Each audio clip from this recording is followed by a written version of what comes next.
예, 안녕하세요. 방금 소개받은 강원대 문화인류학과의 한건수입니다. 오늘 제가 부탁받은 주제는 한국의 문화다양성 정책, 현황과 과제에 대한 주제입니다. 예. 안 됐나요, 지금?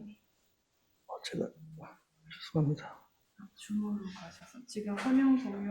예, 제가 지금 화면 공유 설정부터 하겠습니다. 예, 네, 알겠습니다. 아니요. 제가 파워포인트만 열어놓고 화면 공유를 한 건으로 저 혼자 생각을 했습니다.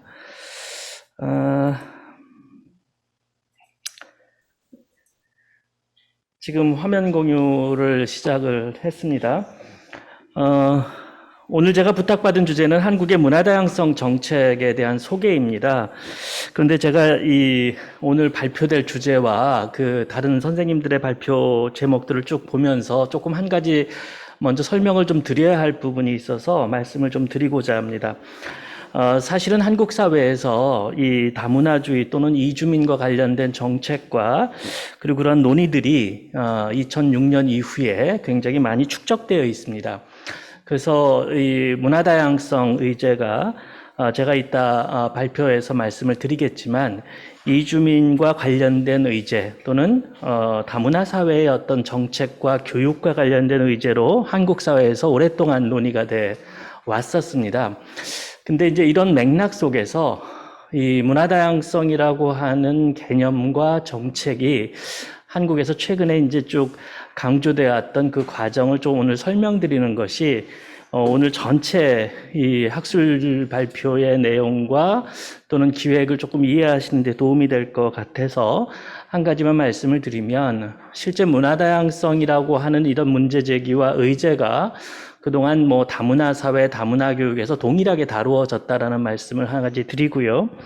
그럼에도 불구하고 왜 한국 사회에서 최근에 정부나 어떤 학계뿐만 아니라 현장에서 이주민 관련된 활동을 해왔던 많은 활동가들이 문화다양성이라고 하는 의제를 왜 그들이 먼저 제기하고 있는가? 이건 어떤 한국 사회에 아주 조금 특수한 맥락이 있기 때문에 그런 겁니다. 그래서 오늘 그 맥락을 조금 소개해드리면 결국 기존에 우리 한국 사회에서 진행돼 왔던 이주민과 관련된 논의들이 단절되는 것이 아니라 그 이주민과 관련된 다문화 사회의 정책과 논의들이 지금 한국 사회에서는 문화다양성 의제로 어떻게 한 단계 지금 성장하고 있는지 그런 점에서 좀 이해를 해주시면 좋을 것 같습니다. 한국 사회에서 이 문화다양성 정책 또는 문화다양성 의제가 도입된 공식적인 계기는 아마 기억하실지 모르겠지만 2004년에 그 당시 이제 참여정부의 문화부 장관을 맡고 있었던 이창동 장관 임기 때 창의한국이라고 하는 그런 어떤 한국 사회 최초의 장기적 관점에서의 문화정책 제안이 이루어졌습니다. 이 창의한국의 이제 풀네임은 21세기 새로운 문화의 비전이라는 제목을 부제를 달고 있습니다. 이 정책은 사실은 2004년에 발표가 됐고 이듬해인 2005년에 단행본으로 출간될 만큼 어떤 한국 사회 문화 정책의 하나의 새로운 전환점이 될 거다라는 어떤 확신에 차 있었던 정책입니다. 이 창의한국은 2004년에 약 200여 명이 넘는 그런 전문가와 활동가들이 참여해서 만들어진 정책 비전입니다. 실제 이 정책 비전이 만들어지는 과정을 회고해 보면 저도 참여를 했더라고요. 근데 저는 제가 참여를 하면서 이게 어떤 맥락인지를 완전히 설명을 듣지 못한 상태에서 참여를 했습니다. 왜냐하면 이 창의한국 정책 비전을 만드는 이 핵심 전문가들이 집필위원이 따로 있었고 그 다음에 한 20여 개가 넘는 소분과가 있었어요. 이 분과에서 각각 이제 자문위원들을 초청해서 그 자문위원들의 어떤 토론을 통해서 정책이 입안이 됐는데 제가 그 당시 이주노동자들의 어떤 문화적 권리 이 분과에서 참여를 했었습니다. 그리고 저는 이것이 이렇게 종합적인 문체부의 그 당시는 문광부였죠. 문광부의 장기적인 어떤 정책 비전인지 그 맥락은 이해하지 못한 상태에서 참여를 했는데 결과적으로 이 책에서 굉장히 중요한 논의가 이루어집니다. 어떤 논의였냐면 문화 정책을 근본적으로 혁신해야 된다라는 이제 문제의식이 있었던 거죠. 그리고 이런 어떤 그 혁신을 주도했던 그런 시민사회의 이제 이론가들, 예를 들면 뭐 민해총이라든가, 그 당시 이제 문화연대에서 활동하셨던 많은 학자와 활동가들이 이 문화행정과 문화정책의 혁신을 주도하면서 이 이제 문화비전을 만들어낸 거예요. 근데 이 책에서 보면 제가 말씀드렸듯이 이주노동자 분과가 있었고 결혼이민자, 다문화가족 분과도 따로 있었고, 그런데 정작 이 종합보고서에서 보면 문화다양성이라고 하는 개념과 이것의 정책의 필요성을 이야기할 때 놀라운 것은 이주노동자나 다문화가족에 해당되지 않았다라는 거예요. 이거를 포괄하고 있는 개념이었다는 거예요. 그리고 오히려 이 창의 한국이라고 하는 이 정책 비전에서 문화다양성의 어떤 핵심적인 영역을 세대, 계층, 지역, 젠더, 장애, 사실은 이 아이디어는 향후 2010년대, 2020년대 우리 정부의 문화정책에서 문화다양성의 영역을 이야기할 때 이 5가지가 계속해서 이어져 오는 거예요. 그러니까 저는 처음에 2014년에 이따 말씀드리겠지만 국내에서 법안이 만들어졌을 때 이 5가지 영역이 도대체 어디서부터 시작됐는가가 저는 찾지를 못했어요. 그러다가 제가 나중에 자료들을 뒤집어 보니 결국 이 2004년에 창의 한국에서 문화다양성이라고 하는 개념과 문화다양성 정책의 주요 영역들을 설명했던 이 틀이 계속해서 이어져 오고 있었다라는 거예요. 근데 이 창의 한국이라고 하는 굉장히 의미 있는 이 장기 문화정책 비전이 현실에 있어서는 그렇게 성공적이진 못했던 것 같아요. 그 원인을 저는 이제 나중에 이제 오늘 학술회의 결과가 단행본으로 출간될 때 좀 더 자세하게 설명을 드리겠지만, 기본적으로 문화 개념에 대한 혼선이 있어요. 이 책의 제일 앞부분에, 일종의 서론 부분에서 문화 정책과 행정의 혁신을 위해서는 문화 개념이 변화해야 된다. 근데 그 문화 개념의 변화를 이야기할 때 가장 고민이 되는 것은 소위 인류학에서 얘기하는 포괄적이고 우리가 굳이 생활 양식의 총체로서 이야기하는 그 문화의 개념은 문화 정책을 위한 어떤 근본적인 그 개념으로서는 적절치 않다. 오히려 유네스코가 이야기하고 있는 문화 개념을 바로 우리 문화 정책의 근간으로 삼자. 이게 서문에 나옵니다. 근데 놀라운 것은 그 유네스코의 문화 개념을 이 책의 집필진들이 충분히 파악을 못했다라는 거예요. 역으로 유네스코가 이야기했던 문화 개념은 소위 인류학에서 얘기했던 문학과 예술을 넘어서는 아주 포괄적이고 광의의 생활 형식으로서의 문화 개념을 전제하고 있는 건데, 인류학적인 문화 개념은 너무나 폭이 넓어서 정책의 어떤 근간으로 삼기에 부적절하다라고 해놓고 유네스코의 문화 개념을 가져오겠다고 했던 거, 이거 굉장히 오류거든요. 그리고 이 책의 전체를 보게 되면 이게 700페이지가 넘습니다. 그러니까 200여 명이 넘는 그 전문가들이 참여해서 토론하고 그 과정을 일일이 다 녹음을 했거든요. 제 기억에 처음이었어요. 회의를 하는데 녹음기 놓고 하는 회의는.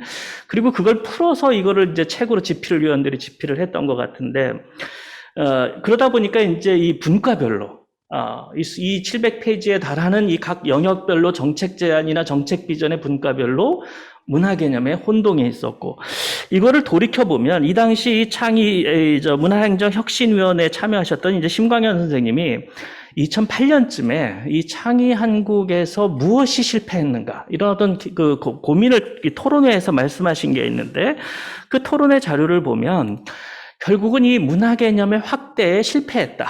변화에 실패했다. 왜냐하면 이 정책을 입안하고 추진하는 소위 문화 행정의 관리들의 입장이 이런 어떤 새로운 문화 개념을 적용하는 문화 정책에 대해서 굉장히 낯설어했고 힘들어했고, 그러니까 이제 기존에 관행적으로 해왔던 문화 정책의 큰 틀을 벗어나지 못하는 그런 한계를 보였다라고 이제 평가를 합니다. 자세한 얘기는 나중에 단행본으로 출판되는 원고에서 좀 더 말씀을 드리도록 하겠습니다. 문제는 이렇게 입안된 문화 다양성 정책의 핵심이 2004년에 발표된 이후, 그리고 나중에 말씀드리겠지만 유네스코가 문화다양성 협약과 선언과 협약을 진행했고 협약에 한국 정부가 찬성을 했고 그 직후에 이 논의가 한국의 문화행정에서 사라졌다라는 거예요. 사라지게 된 계기는 이 한국 사회에서 벌어졌던 큰 두 가지 변화인데, 하나는 소위 말하면 이주민의 증가를 정책 차원에서 대응하기 시작한 2006년에 결혼이민자 종합정책이 나온 이후에 이런 문화다양성에서 제기됐던 논의가 이주민의 어떤 정책의 일환으로 수렴돼 버렸다라는 겁니다. 두 번째는, 이건 나중에 제가 문화 아카데미에서 활동하고 계시는 선생님들과 토론하는 과정에서 들은 얘기인데, 이 국면이 이제 한미 FTA 국면으로 전환이 됩니다. 그러면서 어떤 문화 운동의 어떤 의제에서 이 문화 다양성 문제가 조금은 사라지게 됐다. 이제 이런 표현을 좀 하시더라고요. 그리고 이제 그 이후에 한국의 문화 다양성 정책이 제안했던 의제들이 소위 다문화 사회의 정책으로 수렴이 되고, 그 결과 어떤 문제가 발생했냐면 문화 다양성의 문제는 한국 사회와 또는 한국 문화와 이주민의 문화 간의 다양성 문제로 협소해졌다라는 겁니다. 자, 지난 10여 년간 소위 다문화 사회 정책에 대해서 우리 사회에서 굉장히 많은 논의가 진행이 되어 왔고, 오늘날 보편적으로 많은 학계와 현장 활동가들이 공감하고 있는 우리 정책의 어떤 한계와 문제점을 이야기할 때 늘 나오는 얘기가, 이 다문화 사회 정책 또는 뭐 다문화 교육이라고 하더라도 이러한 것들이 한국 사회 전반을 향한 정책이어야 하는데, 현실에서 현장에서 이 정책들은 끊임없이 축소돼서 이주민과 이주 배경을 가지고 있는 자녀의 문제로 치환되면서 좁아졌다라는 겁니다. 이렇게 좁아지면서 어떤 문제가 발생했냐면, 이것이 이주민의 복지 정책인지 또는 이주민의 인권 정책인지 또는 여성 결혼 이민자나 여성 이주민들을 향한 여성 인권 정책인지 이 핵심이 분산됐다라는 거예요. 결과적으로 어떤 문제가 발생했느냐? 다문화 사회 정책에서 인식 개선을 해왔던 많은 논의들이 소위 계몽적인 교육으로 치중이 되고, 결과적으로 한국 사회 구성원들로 하여금 시혜적 관점에서 이주민들을 포용이라는 말에 조금 어폐가 있는데, 이주민들의 어려움을 내가 인정하고 불쌍히 여기고 동정하는, 이런 수준으로 현장에서 굉장히 전락했다라는 거죠. 그러다 보니까 이러한 어떤 이주민의 문화적 권리나 이런 어떤 이주민들이 당연히 누려야 될 기본권의 문제로 이것이 확산되기보다는 끊임없이 우리 사회가 수용하고 받아줘야 하고 도와줘야 한다라는 계몽적 정책, 계몽적 인식 개선 또는 계몽적 어떤 교육으로 흘렀다라는 것입니다. 그 결과가 우리가 이제 말씀드리다 보면 뭐 2, 3년 전에 제주도에 예멘에서 오신 소위 난민지위 신청자들이라든가, 또는 뭐 최근에 한국사에서 벌어지고 있는 여러 가지 이주민과 관련된 갈등에서 지난 10여 년에 우리 국사회가 노력해왔던 정책과 그 결실이 일종의 사상 누각이었음을, 모래 위에 지은 성에 불과했음을 우리가 목도하게 된 것입니다. 그러다 보니까 현장에 있는 이주민들을 지원하고 어떤 다문화 가족들을 지원했던 많은 활동가들이 이러한 정책이 지속된다면 이건 오히려 우리 사회의 어떤 다문화 사회로의 이행하는 과정에서도 문제가 있는 것이다. 또한 이러한 것들이 어떤 다문화 사회의 정책 또는 다문화주의라고 하는 그 자체가 잘못돼서 이런 것이 아니라, 왜 이것이 한국 사회에서는 한국 사회 전체의 문제의식이 아니라 이주민에 대한 또는 이주민을 향한 의식과 정책으로 협소하게 된, 이거를 극복해야 되는데, 그 극복하는 과정에서 많은 현장에서 문화다양성 개념에 주목하기 시작한 겁니다. 학자들도 이 문제에 대해서는 오랫동안 지적을 해왔고, 그러한 과정에서 이제 그러면 이 문화다양성 정책이 한국 사회에서 저변에서부터 새로운 주목을 받게 됐다라는 것이죠. 그런데 이제 우리의 문화정책에서 문화다양성 부분은 문체부가, 어떻게 보면 문화체육관광부가 지난 10여 년간 다문화 정책에 있어서 사실은 주변화된 부서로 위축되어 있었다라는 거예요. 이 문제를 여성가족부와 법무부가 뭐 사회통합이라든가 또는 뭐 다문화가족 정책이라든가 이런 것으로 두 부처가 이제 주도하게 되고 나머지 부처들은 이제 이 두 부처의 주도하에 협력하는 관계였고 문화부 자체가 이 문화다양성 의제를 가지고 다문화 사회의 문화 비전과 문화 정책을 논의하지 못했다라는 점입니다.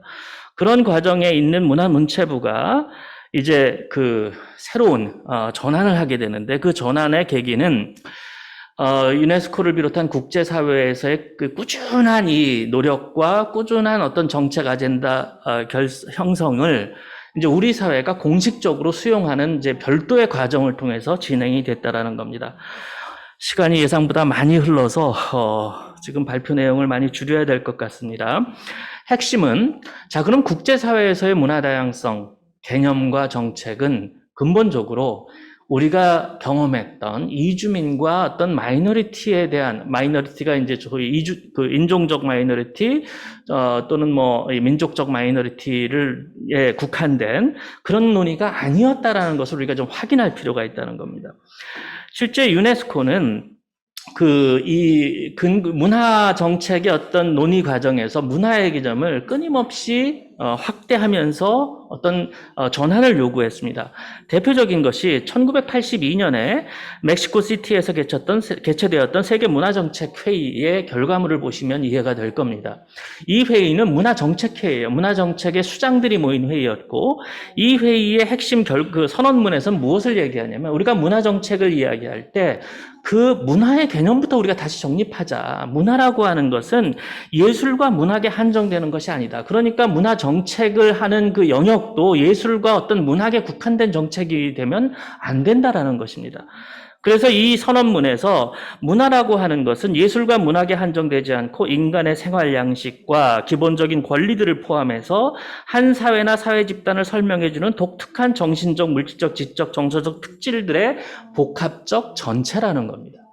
자, 여기에서 전체라고 하는 것은 어떤 통일된 하나를 말하는 게 아니라 everything이라는 거예요. 그러니까 예를 쭉 들다가 얘가 이제 무한한 예를 들 수 없으니까 이러한 것들을 다 포괄하는 everything이다. 이게 어떤 하나의 지향이 아니라는 거예요. 근데 이 82년에 이 회의 이후에 끊임없이 유네스코는 모든 문서에서 문화의 개념을 계승합니다. 82년에 멕시코시티 선언문에 나온 것을 유념하며 기억하며 상기하며 뭐 동의하며 이런 식으로 모든 문서에 나오는 거죠. 이 논의는 시간이 없어서 넘어갔는데 78년에 보고타 문화정책회의에서도 그 단초가 나왔던 그 내용입니다. 자, 그러다가 이제 91년에 유네스코 총회에서 문화와 발전 세계위원회를 구성하고 문화라고 하는 것이 인류의 발전에 어떤 의미를 갖는지를 논의하기 시작합니다. 그 결과물이 93년 5월 17일에 이제 문화와 발전 세계위원회를 발족하고 95년에 2년 뒤에 보고서를 발표하는데 그것이 우리의 창조적 다양성이라고 하는 보고서입니다. 이 보고서에서 문화야말로 인류가 생존할 수 있는 가장 중요한 창의성의 원천이고 그 창의성의 원천은 문화 다양성이다. 그리고 문화는 따라서 문화는 모든 국가들이 또는 민족 또는 모든 지역에서 그들이 발전을 고민할 때 가장 핵심적으로 고민해야 되는 것은 바로 문화라는 이야기를 이 보고서에서 합니다. 그리고 이 보고서의 결과를 좀 더 그러면 우리 국제사회가 이 보고서 어떻게 실천할 것인가를 논의하기 위해서 1998년에 스톡홀름에서 발전을 위한 문화정책에 관한 정부 간 회의를 유네스코가 개최하고요. 여기에서 조금 더 한 단계 더 나아가서 구체화된 논의를 시작합니다. 그리고 이러한 논의들이 쌓이고 모여서 2001년에 유네스코는 문화다양성 선언을 하게 되고 전 회원국들이 동의하에 채택됩니다. 여기에서 핵심은 이 선언문은 제가 말씀드릴 때 문화다양성 개념을 논의하실 때 2001년의 문화다양성 선언과 2005년의 문화다양성 협약을 제대로 이해하셔야 됩니다. 2001년 선언에서 역시 여기도 문화의 개념은 동일합니다. 한 사회와 사회 구성원들의 특유한 정신, 물질, 지적, 감성적 특징의 총체다. 또가 강조합니다. 문화는 예술 및 문학뿐 아니라 이것을 포괄하면서 생활 양식과 함께 사는 방식, 가치, 체계, 전통, 신념 등을 모두 포함하는 것들이다. 굉장히 다양한 요소들을 갖고 있다. 이 맥락에서 문화 다양성을 얘기하는 거예요. 그래서 이 선언에서 보면 이제 뭐 문화 다양성과 인권, 창의성, 국제연대 각 영역들이 있는데 결국 핵심은 문화 다양성이라고 하는 것은 인권처럼 모든 인류가 누릴 수 있는 하나의 기본적 권리다라는 이야기를 얘기합니다. 자, 그러면 협약으로 넘어가야겠죠. 그러면 2001년에 이 선언을 발표하고 국제사회는 이제 어떤 얘기를 하냐면, 자, 선언은 너무나 당연하고 지극히 아름답고 좋은 얘기예요. 모두가 박수 칩니다. 근데 박수 치고 끝나면 안 되잖아요. 이제 실천해야 되니까. 자, 그러면 구속력을 갖는 것을, 국제법상의 구속력을 갖는 걸 만들어야 되니까 협약을 만듭니다. 근데 협약을 만들면 어떤 문제가 생기냐면, 여러분, 강제적으로 의무화 시키려면은 지켜야 될 의무를 명확하게 제시를 해야 돼요. 선언에서 얘기한 것처럼 아름다운 얘기를 다 풀어놓고 너희들 지켜라고 이야기하면 무엇을 지키고 무엇을 안 지켰는지를 걸러낼 수가 없는 거예요. 그러니까 2005년 문화다양성 협약은 이 당시의 시대적 맥락 속에서 중요한 구체적 의무를 찾아냅니다. 그게 뭐냐면 이 시기가 국제무역협정의 재편 과정이었습니다. 우리가 뭐 우루과이 라운드 무슨 라운드 많이 들으셨던 이 시기예요. 그러니까 이 시기에 그러면 문화다양성을 보호하기 위해서 우리가 지켜야 될 의무는 가장 중요한 게 뭘까? 일단 국제무역협정의 방향이 자유무역으로 갑니다. 모든 상품은 자유롭게 경쟁력, 가격 경쟁력과 이 경쟁력 속에서 유통되어야 되는 거죠. 자, 그러다 보니까 문화의 다양성을 지키는데 1차적으로 중요한 것은 각 지역과 국가가 가지고 있는 문화적 표현. 여기서 왜 이제 문화적 표현이라는 애매한 개념이 등장하냐면 모든 국가가 동의할 수 있는 용어를 찾아내야 하는 게 이 국제기구의 문서입니다. 제가 유네스코 문화다양성 총회 그 당사국회의에 가서 보면 마지막 선언문 채택할 때는 보면 양쪽에 영어와 불어로 두 개를 띄워놓고 단어 하나 가지고 싸웁니다. 저 단어를 쓰면 우리 국가의 케이스는 포함되지 않으니. 그래서 이제 합의할 수 있는 최대한 넓히는 겁니다. 그래서 문화적 표현이에요. 그러니까 문화적 표현을 좀 더 쉽게 아주 단순하게 얘기하면 문화상품입니다. 근데 이 문화상품, 오늘날 우리 무역 구조 속에서 문화상품이라는 거를 만들지 못하는 다른 많은 국가들의 어떤 전통 문화의 어떤 그 수공예품이라든가 이런 것들을 포괄해서 문화적 표현이라고 하는 것이죠. 이 문화적 표현에서 문화상품은 국제무역협정에서 예외성을 인정하자. 이게 가장 중요한 이 협약의 의무입니다. 그러니까 이거는 무슨 자유무역이니 가격 경쟁 이거 아니라 자국이 자국의 문화의 다양성을 보호하기 위해서 취하는 정책은 주권적 정책으로 인정하자, 예외성을 두자라는 조항이었어요. 두 번째, 모든 국가는 다양성을 보호하는 정책을 펴야 하고 그리고 이것을 국제 간에 연대하고 협력하자.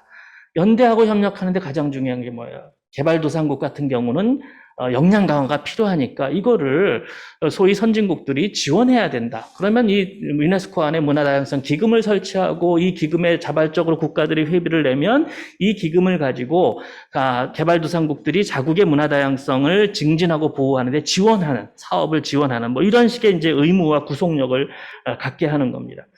자, 이렇게 해서 문화다양성 협약이 논의가 되니까 당장 그 당시 문화산업의 핵심 국가였던 미국 같은 경우는 당연히 반대를 하죠. 헐리우드 산업, 문화산업이 다 자유무역을 통해서 전 세계에 퍼져나가야 되는데 자국만 불리하니까 뭐 이러한 논의가 논쟁이 있었고 결국은 뭐 미국은 끝까지 반대를 했습니다. 그렇지만 많은 국가들이 찬성을 했고 그리고 이 과정에서 이제 이 협약을 비준을 해야 되는 거예요. 국제협약은 각 그 국가가 국회에서 비준을 해야지만 이것이 이제 당사국이 되는 거죠. 그래서 이제 이 30개국이 최소한 비준을 거친 2007년에 이제 그 효력을 발휘하기 시작을 합니다. 자, 그런데 한국은 어떻게 했느냐? 2001년에 선언은 적극적으로 찬성했고 2005년 다양한 협약에도 적극적 지지를 했고요. 그러나 이제 문제는 이 협약을 적극적으로 지지했음에도 불구하고 우리가 비준하는 건 좀 시간이 오래 걸렸어요. 5년이나 걸렸습니다. 2010년에 국회에서 협약을 비준했고 그 다음에 14년에 3월에는 문화기본법을 제정하고 14년에 문화다양성 보호와 증진에 관한 법률을 제정합니다. 사실 이건 좀 이례적이에요. 왜냐하면 법률적 의미를 따지면 국제협약을 국회에서 비준하는 순간 이 국제협약은 국내법과 같은 효력을 갖습니다. 그러니까 굳이 별도 입법을 하지 않아도 사실은 되는데 별도 입법을 했다라는 것은 그만큼 이 문화다양성 정책을 추진할 법적 근거를 만들어서 추진하겠다는 의지의 표현입니다. 그리고 이제 2017년에 14년에 이 법을 만들고도 한 또 3년이 흘러서 이 문화다양성 협약 이제 당사국 회의, 정부 간 회의가 열립니다. 근데 한국이 당사국이 됐으니까 무려 4년간은 굉장히 소극적이었어요, 이 회의에서. 그러다가 2017년에 아시아 태평양 그룹의 이제 위원국으로 진출을 합니다. 다른 국가들이 막 한국이 나서야 되는데 한국 정부가 손을 안 들었거든요. 제가 2017년 이전에 문화다양성 당사국 회의에 갔을 때, 캄보디아나 이런 이제 동남아 국가들이 대표가 옵니다. 그래서 야, 한국이 나서줘야지. 왜 우리보다는 한국이 발언권도 세고 국력도 있는데 나서야 되지 않느냐. 이제 이런 제안을 오히려 다른 아시아 태평양 지역 국가들이 한국에 하는 상황이었는데 17년에 이제 한국이 결정을 하고 위원국으로 진출하고 20년에 이제 요건 나중에 말씀드릴게요. 법안 개정한 걸. 그다음에 2020년에는 정부간위원회 부의장국으로 진출을 합니다. 그리고 21년에 의장국이 됩니다. 그러면서 이제 21년에 사실 이 의장국이 되면서 그동안 미루어왔던 어떻게 보면은 20년에 이제 부의장국 진출하고 이 과정에서 우리 정부가 국제사회에서 문화다양성 정책을 제대로 한번 해보겠다는 의지를 가지니까 2014년에 법률을 제정했지만 하나도 진행이 안 됐거든요. 그래서 그것을 진행시키기 위해서 20년에 법률을 개정하고 그리고 21년에 무려 법안이 만들어진 7년 후에 이 문화다양성위원회를 구성하게 됩니다. 문화다양성위원회가 구성을 그동안 못했던 가장 핵심적인 이유는 이게 원래 총리실 산하에 두게 돼 있는데 총리실에 있었던 기존의 이제 뭐 외국인 정책위원회, 다문화가족 정책위원회, 외국인력 정책위원회 이 기존 위원회들이 각각 이제 뭐 법무부, 여가부, 고용노동부가 이제 간사부처거든요. 그러니까 각 간사부처들이 또 하나의 위원회가 들어오는 거를 꺼려했고 또 전문가들도 이 세 개 위원회가 있을 필요가 없대가 다 하나로 합쳐야 된다 이런 논의를 하고 있었기 때문에 사실은 이게 설립하기가 쉽지가 않았죠. 그래서 현실적으로 그러면 문체부 안에 두겠다. 그래서 문체부 안에 두게 돼요. 그러니까 위원회가 문체부 안에 들어오게 되면 차이가 뭐냐면 총리실은 이제 장관들이 위원들이 되는데 문체부 안에 되면 차관들이 위원이 되는 그런 이제 한계가 조금 있죠. 자, 그리고 결국은 그러면 이제 한국 사회가 이렇게 잘 정책을 진행하게 됐는가? 기본적인 체제는 마련을 했는데 조금 아쉬운 점은 이 법안이 제정되고 개정되는 과정에서도 볼 수 있지만 여전히 문화 다양성이라고 하는 실질적인 정책을 추진할 때 애매모호합니다. 저는 이거를 행정과 정책을 연구하는 학자들과 조금 토론을 하고 있는데요. 이게 어떤 부처 간에 이 칸막이 구조의 어떤 정부 조직이 갖는 한계인지 그러다 보니까 이제 문체부는 실제 정책이라는 거는 이제 또 기존의 관행이 대상이 명확해야 되고 그 대상을 상대로 구체적인 예산과 프로그램을 짜야 되니까 계속해서 이 법안도 모호하게 표현을 합니다. 그러니까 문화 개념을 그렇게 확대했음에도 불구하고 다시 이 법안을 보면 간단히 말씀드리면 인류의 문화 유산이 표현 지능 전달되는 데 사용되는 방법의 다양성과 예술적 창작의 보고에 대해서 다양성을 포함한다. 뭐 이렇게 쭉 좋은 얘기 다 썼는데 실제로 국가와 지방자치단체는 어떤 일을 해야 하는가? 그것을 규정한 3조에 보면은 문화 다양성에 기반한 문화예술 활동을 권장, 보호, 육성하며예요.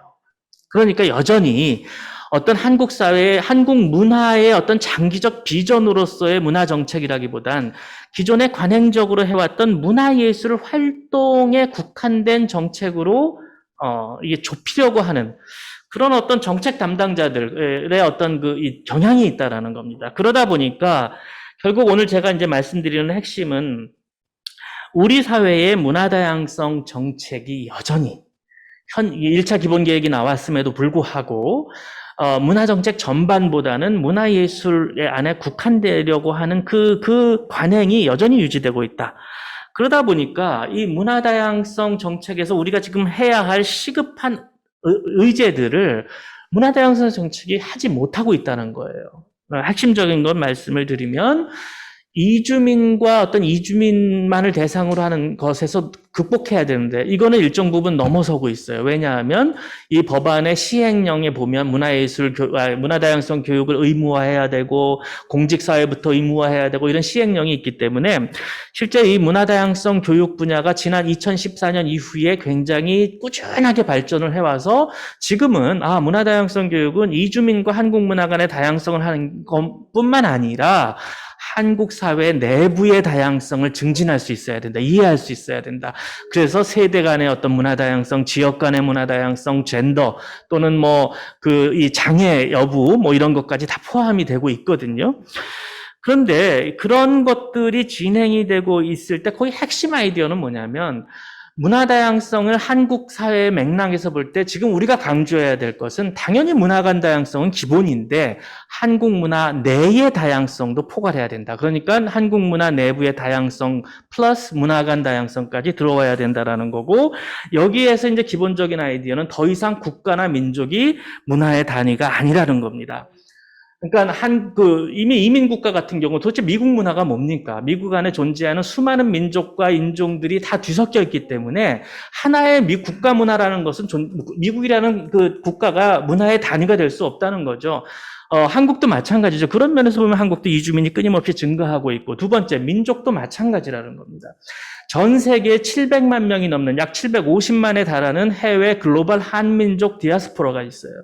이분들은 다양한 국가와 지역에서 생활하고 있고 2세, 3세, 4세까지 넘어가면서 그들의 문화는 소위 한반도 안에서 살아왔던 같은 민족이지만 동일한 문화의 단위가 아니라는 겁니다. 동일한 문화의 단위가 아니라는 말씀이 많은 부분을 공유하고 있지만 그럼에도 불구하고 그러면 코리안 아메리칸 4세와 지금 한반도에 살는 사람들이 똑같은 문화를 갖고 있어야 된다? 아니라는 거예요. 그러니까 더 이상 민족과 국가가 문화의 단위가 아닌 상황에서 그렇다면 우리가 고민해야 될 문화 다양성은 한국 사회 내부, 한국 문화 내부의 다양성이 를 당연히 존중해야 되고 소위 민족적 소수자 또는 인종적 소수자, 이주민에 해당하는 분들은 한국 사회 내 수많은 소수자들의 하나인 거라는 거죠. 그 속에서의 다양성의 문제로 이해해야 될 필요가 있다. 이렇게 말씀을 드리고 그런 의미에서 이제 마지막으로 우리 사회의 문화 다양성의 장들을 굉장히 다양한 조합으로 우리가 상상해야 된다. 구성해야 된다. 그래야 정책이 눈에 보이는 것이고 이 다양한 현상들이 문화 다양성의 정책으로 들어올 수 있다는 거예요. 대표적으로 종교를 예를 들어볼게요.